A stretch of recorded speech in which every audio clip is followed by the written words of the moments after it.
Okay guys, it is time for the end of the month wrap up for November.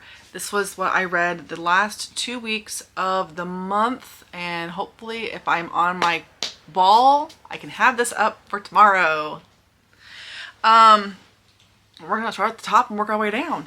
The last couple books in my list I do not currently have, so I will put up pictures for those 3 books. The first one that I read is The Dead Romantics, which was super, super cute. It was pretty obvious. I saw where it was going almost the entire time. This is about the daughter of an undertaker who can talk to ghosts. They have a family mortuary business, and she goes home because her father passes away, and she falls in love with a ghost. But I kind of saw where it was going from the get-go, but it was still really cute. Next, I read another 2 stories in the Wilder Brothers Rodeo. I read Hudson and Austin's stories. It's been 2 weeks since I read those, and I do not remember what they were about. All I remember is that they're at a rodeo, they see this person from across the stands, and they fall immediately in love. These stories are like 40 pages long, and if they were existing relationships, if they were friends to lovers, if they were second chance romances, if they were anything but just meeting, I might be okay with them. I do have one left. I have Texas left, and I really, really don't think I can read his. Oh, actually, his second chance. It says she's been crushing hard on the celebrity cowboy for months, but she always has been invisible to him. But when his ex tries to stage a publicity stunt, suddenly she's not so invisible anymore. Oh, never mind. I read that wrong. I only read the ex part and I got excited. Yeah, I don't think I'm going to finish this. Nope. All right. So the end of November was a slight bit of a letdown, and here's why. The first book I read is Part of Your World. It is an age gap, which I love. Female's older, which I love.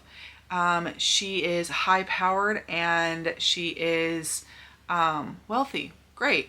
He is a small-town country boy. Also fine. All of these pieces sound great, but she dwells so much on the fact that he doesn't fit into her world and completely ignores him or treats him like moderate shit. She's not terrible about it, but she still doesn't treat him the way that she should, considering that they are dating. And the whole thing annoys me because as a 30-something-year-old, why do you care what your family thinks? Get over it. If you care about the person, then date the person. Don't, I don't know. It bothered me. I don't like the way she treated him. It just, I felt like he'd be better off with somebody else. Okay. The next book that I read is Murder Your Employer. It is about a school that you can go to learn how to unalive, eliminate, delete. There's so many adjectives for murder in this book, and it's quite funny actually. It is very satirical. It is very tongue-in-cheek. It is about this guy who hates his employer and tries to push him off of a subway. That was a loud pop. She tries to push him off of a subway platform into a train, and the school recruits him to do a better job. It really wasn't for me at the end of the day. It's not something that I would keep on my own, but I am going to hand it to my husband and see if he's interested, because I really think this is a book that he would adore. It is 100% up his alley. I thought it was cute. I thought it was funny. It's just not one that I'm in love with and want to keep on my shelves. So it definitely wouldn't make it onto the shelving unit over here where all of my favorites go, but it was enjoyable and I think he would adore it. The next book that I read was a delight. It is called Nora Goes Off Script. It is about a screenwriter who normally writes like Hallmark type movies for the Romance Channel, and ends up having a really bad breakup and writes a screenplay based on the breakup. And when she does, she ends up getting this whole crew of people to come over. They film at her house, and she falls for one of the actors in the movie. The way this was going, I was so certain there was not going to be a happily ever after. I was crying while reading this because it was so cute, and I was so sad, and I wanted them to be together. But yeah, there was a good chunk there where I was certain that we weren't going to get a happily ever after out of this one. But I definitely want to read more of her books because I've heard nothing but good things, and this one was great. I liked it a lot. The next and last book that I physically own is The Summer Girl. This is the Avalon Cove series. The first ones were Good Girl Complex and Bad Girl Reputation or something like that. And this is the third one. This is about a girl who was normally one of the summer girls. Like, she's got a rich mom and goes to school. It goes to an Ivy League school and then would come down to Avalon Cove to spend the summer. But twist is that she's also a townie because her dad lives there, has always lived there, and her mom was the one that always took her away. So she's back for the summer to help her grandmother out while her grandma sells her house and gets ready to move away. It was really, really cute. I liked the other ones a little bit better, but this one was still a pretty positive book, and I definitely think that it's going to go on the shelves. I don't know what could have made it better. I feel like there was parts of it that I was like about, but overall I ended up liking the story quite a bit. So I don't know. All right, the next book that I read, I'm just going to put it here and tell you it's 22 pages, and I laughed a lot. But I can't bring myself to say the title again, so there you go. That's it. Okay. We'll move along.